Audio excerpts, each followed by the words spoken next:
Hello, welcome to part 4 in a series of videos on notation and terminology and vibrational astrology. And we are now up to the midpoint isotrap, one of the very most important, powerful planetary configurations, extremely important.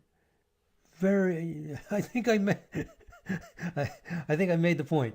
This is just something you cannot overlook.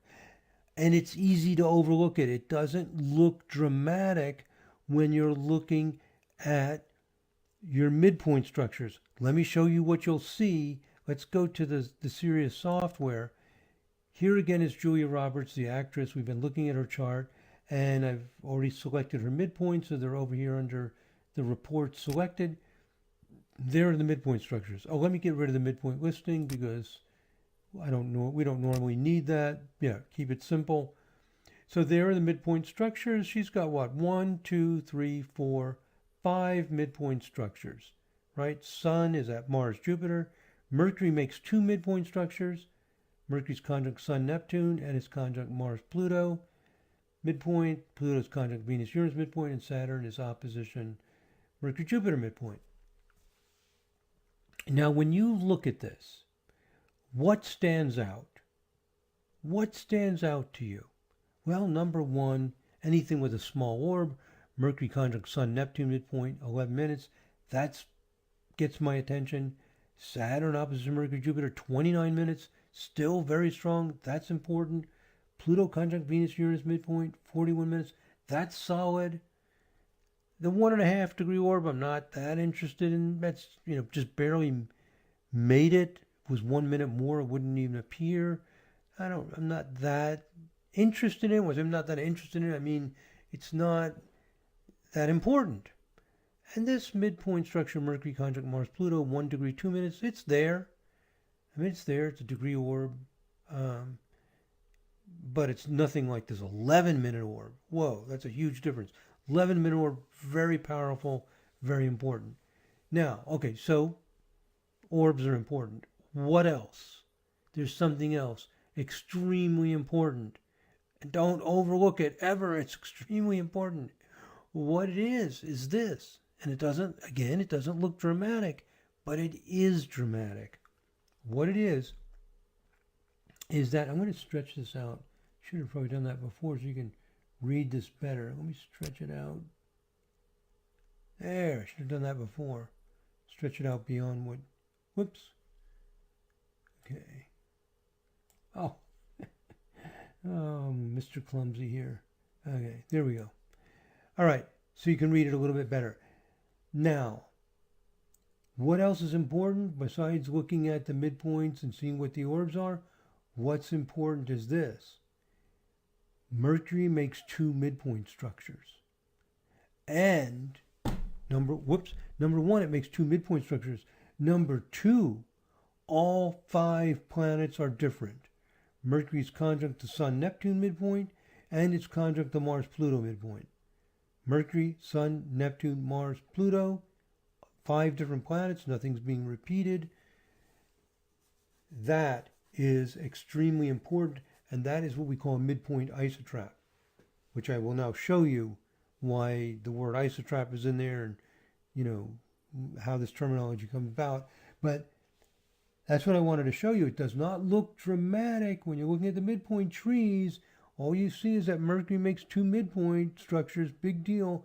But when a planet, you see that focal planet at the top of the tree, and you see 2 midpoint structures, and the planets in those 2 midpoint structures are all different from each other. And in this case, the Mars Pluto is not extremely strong, 1 degree, 2 minutes, but it's an isotrap, and still we're interested in it. It's very important. Now, if that Mars Pluto orb was down under about 15 to 20 minutes at most, then extremely important. So when a planet makes 2 midpoint structures, that focal planet makes 2 midpoint structures, and all 5 planets in those 2 midpoint structures are different, and the orbs for both of them are under, say, 15 or 20 minutes. Wow, huge. And what does huge mean? It means that that's a vitally important part of the person. Extremely important. That's going to tell you what they do. It tells you how they're wired. And you would look at the planets, if you're doing this in a vibrational chart. Right now we're in the natal chart. But so if in the natal chart, it means it's just fundamentally important to the person. If it's in a vibrational chart, it's working in that vibration, and that quality of that vibration has the quality of this midpoint isotrap. Well, I'll show you in a minute why we call it midpoint isotrap. But it's when a planet, that focal planet, that planet at the top of the tree, makes two midpoint structures, and all four planets are different. So for Julia Roberts, this is strong. It's important. Is it overpoweringly the most important thing? Not quite, because the Mars-Pluto orb is not super tight, but it's solid, and it's definitely strong, and it's going to affect how she functions and what her talents and her personality are. Okay, back to the PowerPoint. Here it is. This is it. So this is the Mercury, Sun, Neptune, and Mars, Pluto that we just looked at. I've enlarged it and I color coded it with Mercury in yellow, Sun, Neptune in blue, and Mars, Pluto in pink, because I want to make very clear what's happening. What's happening when a planet makes two midpoint structures, I'm showing in the chart wheel. Mercury at 13 Scorpio 53 is at the midpoint of Sun, Neptune, and it's at the midpoint of Mars, Pluto. That means that these four outer planets are in an isotrap. Now maybe this isotrap is not tight enough. You know, the orb between the Sun, Neptune midpoint and the Mars, Pluto midpoint, maybe it's a little bit wide, but it's still powerful. You're still getting a lot of resonance going on because Mercury is on the line of symmetry. I put that line of symmetry as a dashed line. So you have an isotrap and then a planet at the line of symmetry. Let me say that again with slightly different words. When a planet makes two midpoint structures, and all five planets in the tree diagram are different, what you have is you have an isotrap with a planet on the line of symmetry right in the middle of it. And there are a large number of angular distances that are fairly close to each other. The Sun-Pluto angle is very similar to the Mars-Neptune angle, and then the diagonal, the Mars to Sun, is similar to the Jupiter-Neptune. That's the resonances just from the isotrap. And then, of course, Mercury to Neptune and Mercury to Sun is the same by definition, because Mercury is the midpoint, and Mercury to Mars is similar to Mercury to Pluto. There's so many resonances going on. It's really phenomenal. And that's why this is a powerful configuration. So to read from our slide, the purple shape is an isotrap. Again, a planet making two midpoint structures means that those planets that are making the midpoints are forming an isotrap. And the dashed line is the line of symmetry of the isotrap. Mercury is on that line of symmetry, and that means that Mercury is making the two midpoint structures. Okay, let's read on the right side. A midpoint isotrap is a 5-planet configuration. Always has 5 planets. 1, 2, 3, 4, 5. When a planet is the focal planet of two midpoint structures. It does not matter whether the focal planet is conjunct or opposition to two midpoints. In this case, they're both conjunctions. In other cases, one could be conjunction, one could be opposition, or both could be oppositions. Doesn't matter. Very powerful planetary configuration. And here, as I said before, if the focal planet forms both of these midpoint structures with a very small orb, then the other 4 planets form an isotrap. So if these orbs are very small, then in this case, those 4 planets making the midpoints, Pluto, Sun, Neptune, Mars, they would form a solid isotrap. All those angular distances would be very, very close. But even when the orb is big, like in this case, the Mercury, Mars, Pluto is about a degree orb, it's still a powerful planetary configuration. The orb, when all these orbs, both of these orbs are very small, that gets super powerful because the resonance becomes very clear and sharp. Okay. All right. So this, we don't need to go over all this. This is just saying you have to have 5 different planets. So if you have something like, this is important. So for example, Mercury equals Sun, Neptune, midpoint equals Mars, Pluto, midpoint. Is that an isotrap? Mercury equals Sun, Neptune, midpoint equals Mars, Pluto, midpoint. Well, that's the one we're looking at. By the way, the color coding here was just to show Mars and Pluto are pink, and I put them over here. And the Sun, Neptune, I made this bluish color just to show how all that's working. But what if you have Mercury is at Sun, Neptune, and Sun, Pluto? Mercury is at Sun, Neptune, and Sun, Pluto midpoint. The one planet, the Sun, appears in 2 midpoint structures. It is not an isotrap. In fact, what's going on is that there's a conjunction. Whenever you see a planet repeating, like Sun is repeated in this example, that means the other planets are conjunct. Neptune and Pluto are conjunct. And it is not an isotrap. Okay, so I already said that, but I just want to make it very clear. And also, when a planet is duplicated, like in this case Sun, what you actually have is Mercury at the Sun-Neptune midpoint, and Neptune's also conjunct Pluto, and it also ends up at the Sun-Pluto midpoint. I'll show examples of that in later videos in this series.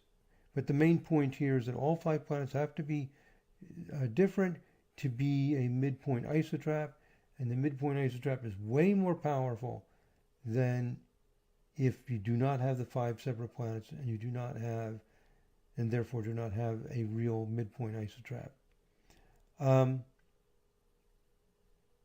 Okay. So as long as everything is within orb, the midpoint structures are within 1.5 degrees, we call it a midpoint isotrap. Although the isotrap might have a fairly large orb, and we suspect isotraps require small orbs, but we still call it a midpoint isotrap, and there's still a lot of resonance going on. Okay. Now, let's go on to the next idea. Well, let's go back to Julia Roberts' chart. Her Mercury is at her Sun-Neptune midpoint. It's also at her Mars-Pluto midpoint. What if there were 2 other planets that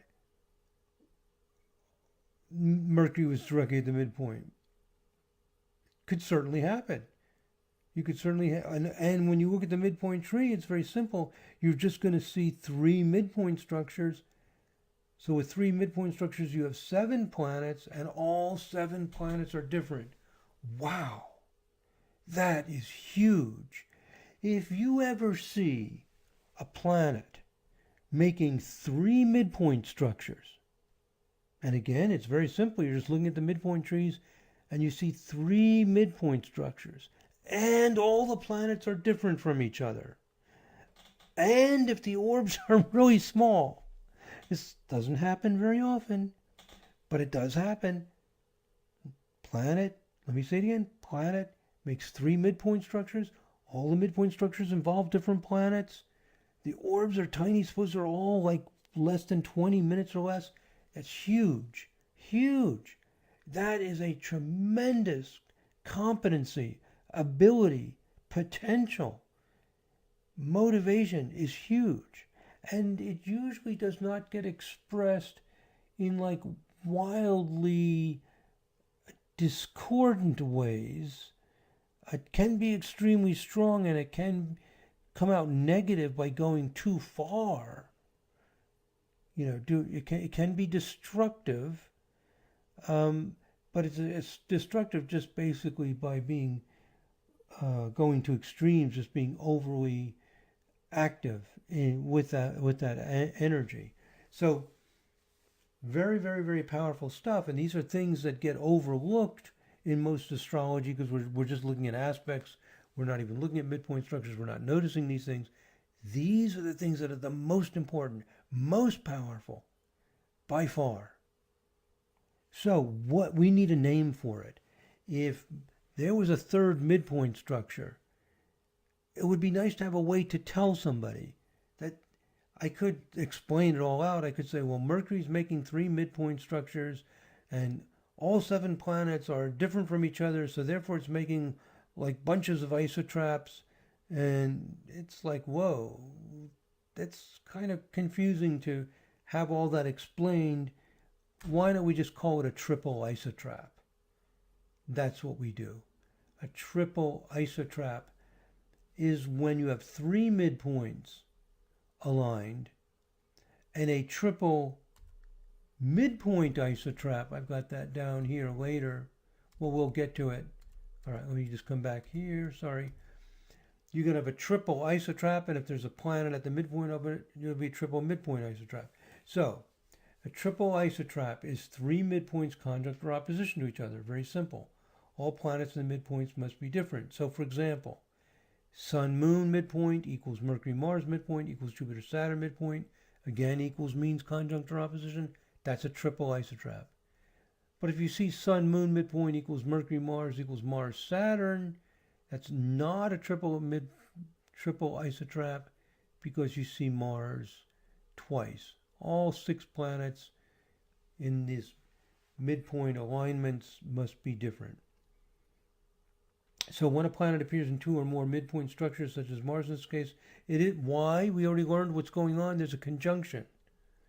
In this case, Mercury-Mars and Mars-Saturn means that Mercury is conjunct Saturn. So when you see a planet repeated, you know you don't have an isotrap. And what you do have is the planets are conjunct. Because if Mars-Mercury midpoint is the same as Mars-Saturn, that means Mercury and Saturn are essentially the same, which means they're conjunct. Just so you know what's happening. And that's still powerful, by the way. This is still a very powerful configuration, but not as powerful as a triple isotrap. Triple isotrap is super powerful when the orbs are really small. So, and what would you do? What would you call it if you had 4? Well, we call it quadruple, like 4 midpoints or 5 midpoints. Well, if you're only using Sun through Pluto, and you're not using any asteroids or minor planets, or you're not including these mid-ever nodes, you've only got 10 planets. It's very unlikely you're going to have a quintuple isotrap because that would require 10 planets. But if you're using other points, it becomes more possible. But in any case, a quintuple isotrap. So you can get used to this terminology. Think about it. Quintuple isotrap just means 5 isotrap. What's 5? There are 5 midpoints. 5 midpoints involved. And when we go above 5, we no longer use a fancy word. When we get to 6, if that should ever happen, it would be extraordinarily rare. If you're using a lot of different points, it could happen. But just so you know, in case that ever should come up, we call it a 6-tuple, and a 7 would be 7-tuple. So beyond 5, we just call it 6-tuple. I mean, we could call it sextuple and septuple for 7, and octuple for 8. And I know we can do that, but we don't. Just because we're not trying to impress anybody. We're just trying to keep this simple. And I think up to quintuple is kind of nice. And once you get to 6, it's hard to distinguish the words and whatever. So just call it 6-tuple, 7-tuple, 8-tuple. That's what we're doing. Of course, you're hardly ever going to encounter that anyway. If you get a triple isotrap, that's already unusual and very powerful. Okay, but that's the terminology. Very simple. By the way, we don't have a term double isotrap. There's an isotrap, and then there's a triple isotrap. There's not a double isotrap, because an isotrap is two midpoints. It means two midpoints are aligned, so it's already double. So you have an isotrap, and then the next thing you would have is a triple isotrap. So that's something to be aware of that, might confuse a beginner. They might think like, well, why is there no such thing as a double isotrap? Because an isotrap by definition has two midpoints. A triple isotrap has three midpoints. A quadruple isotrap has four midpoints. When we say triple isotrap, it's not the number of isotraps. It's the number of midpoints making the isotrap. Because with a triple isotrap, you have a Sun, Moon, Mercury, Mars, you have a Sun, Moon, Jupiter, Saturn, you have Mercury, Mars, Jupiter. Well, you probably have three isotraps in that case, but when you have four, you have more than four actual isotraps, so many combinations of midpoints. My point is this: triple isotrap does not mean there are three isotraps overlaying. It means there are three midpoints aligned. Three midpoints. And that's going to make however many isotraps it will make, which I'm not going to get into right now. But so I just want to make that clear how this works. Okay. And again, how would you see this? You would see this by going to that harmonic patterns listing number 1, which we looked at before in a previous video in this series, and you will see these midpoints. Now here is one that I produced for myself, and I have a question for you to test your understanding of this. If we allow a 1 degree orb, can you find a triple isotrap? And it may take some time to find it. So this listing could take a little bit of time because it's not. You'll see why. Can you find the triple isotrap? Give you a second to start. Can you find it? Well, let's start at the top. Moon, Saturn, Mars, Neptune. How would I find the next? What I would have to find, I'll show on the next slide. Does Venus, Neptune, Saturn, Uranus combine with this? Which of these could combine together? I show it on the next slide. You would see the same midpoint repeated. Moon, Mercury is opposition Jupiter, Neptune with a 28-minute orb, and Moon, Mercury is conjunct Venus, Uranus with a 44-minute orb. So the way that you would find a triple isotrap is by seeing the same midpoint repeated. And with so many midpoints, I happen to have a lot of isotraps. We saw that Julia Roberts had only one within a 15-minute orb. So if it's a chart like mine where there are a lot of isotraps, it's going to be very tedious to find them. So we're going to be adding some new features to make it easier. But in a listing, it's going to look like Moon, Mercury opposite Jupiter, Neptune, Moon, Mercury conjunct Venus, Uranus. I should say, let me say the more clearly, Moon, Mercury midpoint, opposition Jupiter, Neptune midpoint, and Moon, Mercury midpoint, conjunct Venus, Uranus midpoint. Same midpoint means you have a triple isotrap. And that also means that Venus, Uranus midpoint must be aligned with Jupiter, Neptune. But let's see if it is. It's way down. If we go to the next slide and we continue the listing, it's way down here with a 1 degree 12-minute orb. Venus, Uranus, opposition, Jupiter, Neptune, midpoint. Let me pull all this together for you. What's happening is this. Here's the chart. And let me show you what's going on. Make this clear. What's happening? There's the Moon, Mercury. I've drawn the line of symmetry, this big purple line. I actually spent a lot of time making this diagram, and I think it makes it very clear with all these colors and everything. This is the line of symmetry. The Moon, Mercury midpoint. This line of symmetry looks like it's probably around 6 degrees or 7 degrees Gemini, somewhere around there, is the midpoint of Moon and Mercury. It's also the midpoint of Venus and Uranus. And I've drawn a red isotrap. You see that isosceles trapezoid? That's the isosceles trapezoid formed by Venus, Mercury, Moon, and Uranus. So this is my natal chart. This would be affecting who I am, what I do, my personality has this isotrap. And then there's a third midpoint, the Jupiter-Neptune. So the Jupiter-Neptune is also on this line of symmetry about 7 or 8 degrees Gemini and Sagittarius. Jupiter-Neptune midpoint is going to be up here around 7 or 8 Sagittarius. So all three midpoints, Moon, Mercury, Venus, Uranus, Jupiter-Neptune, on this symmetry axis. And so we end up with 3 isotraps because as I already showed you, the red one, Moon, Mercury, Venus, Uranus, that's the red one. Then the green one, which is Jupiter-Neptune midpoint with Moon, Mercury. And then the blue one, which is Jupiter-Neptune with Venus, Uranus. 3 isotraps. When you get 3 isotraps from 3 midpoints, that's the way it works out.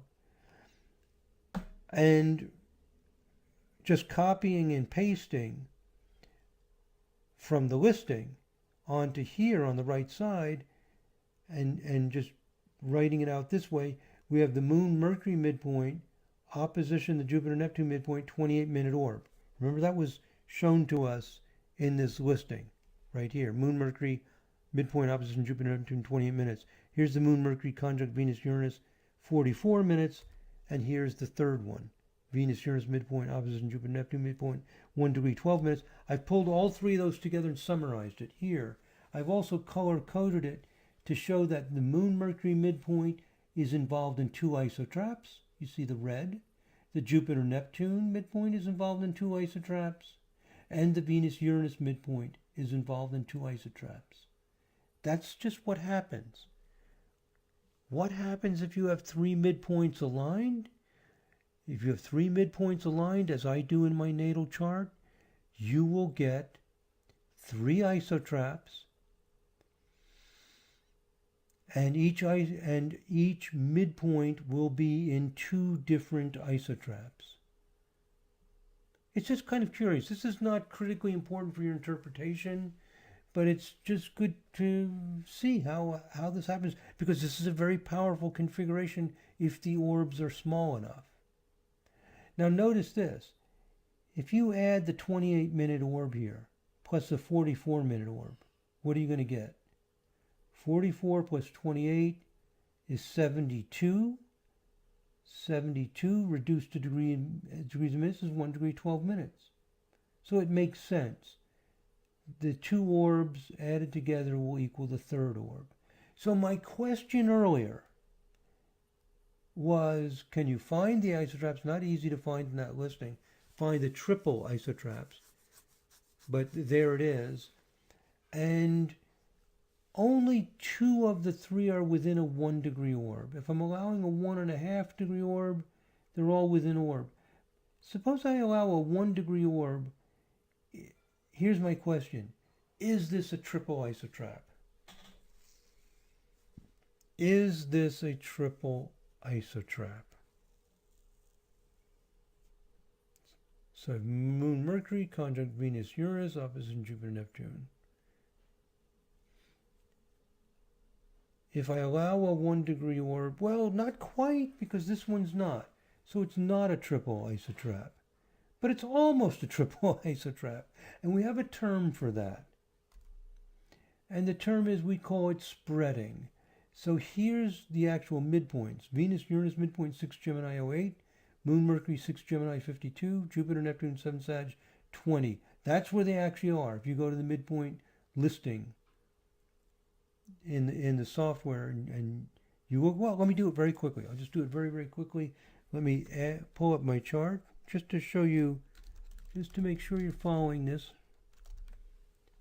So there's my chart. Let me make this visible on the screen. And I'll go over here and I will select midpoints and view change, and I'll do the 360-degree sort, and there you'll see it. If there's the moon Mercury at 6 Gemini 52, Venus Uranus at 6 Gemini 08. If I expand this out so you can read it a little bit better. Now you can probably read that. Venus Uranus 6 Gemini 08, moon Mercury 6 Gemini 52. Let me say that properly. Venus Uranus midpoint 6 Gemini 08, moon Mercury midpoint 6 Gemini 52, and there's the Jupiter Neptune midpoint 7 Sag 20. Okay, back to the PowerPoint. There they are. They're the midpoint to midpoint orbs. There are the positions. If you subtract these, the difference between Venus, Uranus, and moon Mercury, you'll get that orb, 44 minutes. If you subtract this, you'll get the 28 minutes. And if you subtract 7 Sag 20 from 6 Gemini 08, you'll get the 1 degree 12 minutes. So that's actually, you can see exactly what's going on. So we can see that the orbs are correct. We've validated. I'm just showing you what actually is going on, how you can confirm what's going on by looking at the listing of midpoints and confirming for yourself that what the program is telling you is correct. And then so if we allow a 1 degree orb, then one of the 3 midpoint alignments is out of orb, and we call it a spreading triple isotrap. This is the last point for this video. This is part 4. For last point for part 4 in this series of videos is that the word spreading means that one of the orbs has gone beyond what you're allowing. If you're allowing a 1 degree orb, this is a spreading triple isotrap. If you allow a 1.5 degree orb, it's a triple isotrap. They're all within orb. What if you allow a 1/2 degree orb? If you allow a 1/2 degree orb, then only moon Mercury is opposite in Jupiter Neptune. You just have an isotrap. What if you allow a 20-minute orb? Then none of this exists. Okay, so depending on what orb you have, you'll have, obviously more things if you're allowing bigger orb. But with a 1 degree orb, we almost have a triple isotrap. We call it spreading. And we do this with everything. You can do it with aspects. You have a grand trine and 2 of the trines are with an orb. 1 is out of orb. We call it a spreading grand trine. The word spreading means spreading out of orb. And you only allow 1 aspect or midpoint structure, whatever it is, or midpoint to midpoint, whatever it is you have to be looking at. With isotraps, it's midpoint to midpoint. Only 1 is allowed to be out of orb for that part of the configuration. You can end up having, like suppose you have another midpoint that's at 7 Sag 30, then you can have 4 midpoints in a very spreading configuration where maybe none of them make a complete, perfect midpoint isotrap. A perfect triple isotrap. So when you start getting more and more, it's hard to specify all the details briefly. You'd have to explain it out, exactly what's going on. But if it's 3, if it's a triple isotrap, you can simply say it's a spreading triple isotrap. If it's a quadruple isotrap and 1 or more spread out of orb, you just say it's a spreading quadruple isotrap, and then you might have to be more specific. It includes, a complete isotrap or whatever. Anyway, when you get huge complex patterns, you have to break it down into pieces. Bottom line, you get huge patterns, you have to break it into pieces, describe the pieces. But if it's just 3 like this, and we'll see other configurations, you can just call it spreading triple isotrap.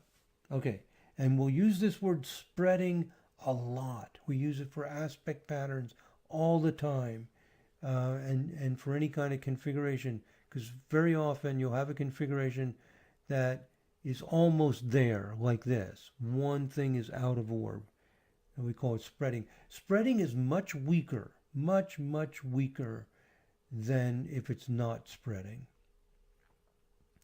But it's, it's still there, and we still want to be aware of it because it is giving some inclination to certain behaviors and talents and problems and whatever in the person's life. So we do want to be aware of the spreading patterns, but they're much weaker than if it's not spreading. So this is a spreading triple midpoint isotrap. There it is.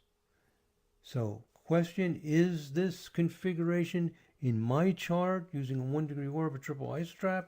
Answer, it is a spreading triple isotrap. And as I mentioned, configurations like grand trines, T-squares, grand crosses can all be spreading. So we use the term a lot. Okay. All right, and this just says, as mentioned earlier, it's possible to have 4. Of course, you can have 4 aligned planets, 5, 6, etc. Okay. Okay, so in the next video, we'll pick up with quadruple midpoint isotraps and more about spreading triple midpoint isotraps. So, this is midpoint isotraps. So we've discussed isotraps, and the next thing will be midpoint isotraps. And, sorry, let me just say this here. It's just one slide. Everything I said about isotraps applies to midpoint isotraps. That's all I want to say. Everything we said about isotraps applies to midpoint isotraps. Well, let me read it from the slide. As described earlier, a midpoint isotrap is an isotrap with an additional planet at the line of symmetry of the isotraps. So this planet at the line of symmetry is the focal planet of the midpoint structures. We've already explained that. So just as with isotraps, it is possible to have a quadruple midpoint isotrap, a quintuple midpoint isotrap. You can have spreading midpoint isotraps. Everything we said about isotraps applies to midpoint isotraps because a midpoint isotrap is just an isotrap with a planet at the line of symmetry making all these midpoints. That's all it is in terms of terminology, but it's huge in terms of interpretation. A midpoint isotrap is gigantically powerful when the orbs are small. It's one of the most powerful things you can have in a chart is a midpoint isotrap with small orbs. That's how strong it is. Isotraps are also important. Midpoint structure is important. Midpoint isotrap, when the orbs are very tight, down below about 20 minutes, it's huge. We know this from experience, and it makes sense theoretically that you have all of these huge number of resonances going on. Okay, next video, which will be part 5. So in part 5 of this series of videos on terminology and notation, we're going to look at some powerful midpoint configurations. Oh, this is fascinating. This is very important stuff on how you build powerful midpoint configurations. We don't build them. They're out there in the sky. How they're built from the way they line up, very, very important. And this is where we've done some simplifying of terminology more recently. Okay, thank you very much for listening, my friends. God bless. Namaste.